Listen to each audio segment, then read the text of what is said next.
media pembelajaran dan sumber pembelajaran. Jadi Ibu harus bisa membedakan ya.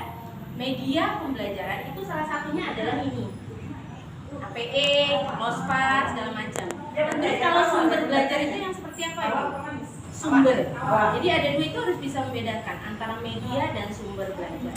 Sumber belajar itu salah satunya tadi yang Bu Cici bilang, nonton. Anak-anak suruh mengamati, ya. Kemudian kalau misalkan nggak ada tonton, berarti harus ada media gambarnya, disesuaikan dengan tema. Misalkan temanya hari ini adalah binatang, maka Ibu punya print out atau gambar sendiri. Misalkan terkendala dengan nggak ada, misalkan pas lagi mati listrik atau belum disiapkan, Ibu harus bisa gambarnya dulu. Kemudian nonton bisa, kemudian menghadirkan langsung. Itu ya yang tadi diminta. Misalkan kan kalau tema binatang-binatang buas nggak mungkin kita hadirkan ya Bu. Kalau tanaman masih bisa lah, gitu, tanaman kayak bunga kita hadirkan. Kemudian gambarnya bisa ya, jadi disesuaikan dengan kondisinya. Nah itu adalah apa Bu? Sumber. Jadi Ibu harus tahu sumber dan media. Jangan Bu ini media sama gitu. Jadi itu dibedakan. Nah medianya hari ini kita akan menggunakan Lospad. Nah yang berbasis proyek. Proyeknya ada 3 macam Bu. Ada yang besar, ada yang sedang, ada yang kecil. Yang kecil seperti apa? Seperti kegiatan main Ibu seperti biasa. Anak membuat apa gitu yang individu, ya. Kemudian sedang itu bisa berdua, bisa tiga. Yang 3 berbasis proyek yang besar. Jadi mengerjakannya berbarengan. Contohnya di lembaga saya itu kita bikin montase. Itu kan kalau anak-anak sendiri repot. Itu kan harus berkelompok. Jadi yang berbasis proyek itu seperti itu ya Bu. Jadi ada 3, yang individu, yang sedang, ya kecil, sedang, dan besar. Nanti Ibu bisa membedakan setelah kita sambil jalan ya. Nah tugasnya hari ini adalah kita membuat RPPH versi Ibu. Ini cukup 1 aja ya. Nanti kita jelaskan di ini. Jadi nanti Ibu bikin RPPH versi Ibu. Syarat RPPH seperti apa Ibu? Ini yang kuliah 50.000.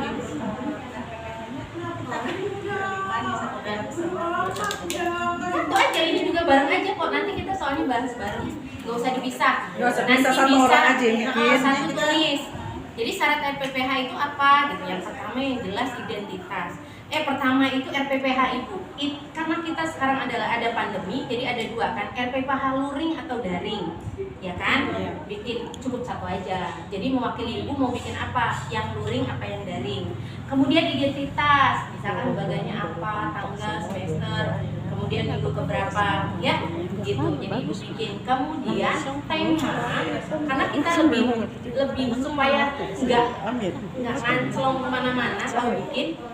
Makanya ada tema, subtema, kemudian dikerucutkan lagi subtema. Contoh, binatang. Binatangnya apa? Ini tema. Kemudian subtemanya binatang yang hidup di air. Kemudian yang hidup di air itu apa? Masuklah subtema ikan. Jadi kalau yang besar ini tema Ibu bisa menjelaskan semua binatang. Kemudian subtemanya yang hidup di air. Yang di air itu apa? Khusus di air Ibu, nggak usah Ibu ngomong kemana. Nah, subtemanya lagi mengerucut lagi apa tadi? Ikan. Nah, dari ikan sini Ibu jelaskan detailnya. Ikan itu seperti apa, bernapasnya dengan apa, dengan apa, dengan apa. Jadi kalau satu tadi Ibu kalau sumbernya Ibu nggak punya nonton, nggak punya yang langsung Ibu gambar. Anak harus, karena kan ada anak sistem belajarnya ada yang visual dan audiovisual, ya kan? Jadi ada yang anaknya bisa mengerti itu melihat, ada yang hanya mendengar. Jadi makanya dua-duanya Ibu harus pakai. Ibu kasih lihat ini itu yang penting. yang bagus banget sebenarnya. Yang penting itu. Saya juga sudah mulai, tapi nggak setiap hari nonton. Nontonnya apa? Apalagi di sekolah yang udah baru sudah punya ini, nonton bareng. Habis itu nanti baru di pembelajarannya dipisah. Kalau enggak, ya Ibu hadirkan ikannya atau gambarnya sesuai dengan temanya atau subtemanya itu, jadi nggak kemana-mana. Nanti di kegiatannya kita akan praktekkan nih, Bu, bagaimana supaya dapat 6 aspek pengembangan. Apa aja Bu 6 aspek pengembangan? Nah, sosmed, kognitif, bahasa, seni, satu lagi motorik ya. Jadi di satu kegiatan main atau di RPPH dalam sehari ibu itu harus ada 6. Tapi emang sekarang informasinya 5 ya Bu. Jadi kembali lagi seperti 2 tahun yang lalu, seni itu masuk di aspek-aspek lain. Tapi saya belum dapat ilmunya terus terang. Jadi saya masih pakai 6 aspek pengembangan. Jadi nilai agama dan moral kebanyakan kayak guru-guru kemarin yang sudah itu sebenarnya tahu, tapi nggak tahu kalau itu tuh sebenarnya sih sudah melakukan, tapi itu nggak tahu Bu kalau itu nilai agama dan moral. Masuknya kemana? Bu, itu kognitif ternyata. Nah nanti kita sambil belajar pelan-pelan ya, karena ini waktunya sempit. Kemarin kita belajar 2 hari, hari ini 1 jam harus selesai. Ya, kita tapi langsung saja. Silakan ibu bikin RPPH-nya versi ibu. Nanti kira-kira tidak ada kelengkapannya, nanti saya hanya menambahkan saja. RPPH itu nggak ada yang salah, nggak ada yang benar, yang penting isinya tepat. Ibu bisa mempertanggungjawabkan, mau lurus, mau miring, mau narasi, mau kotak-kotak gitu ya, itu terserah lembaga. Nanti hanya yang penting isinya itu lengkap.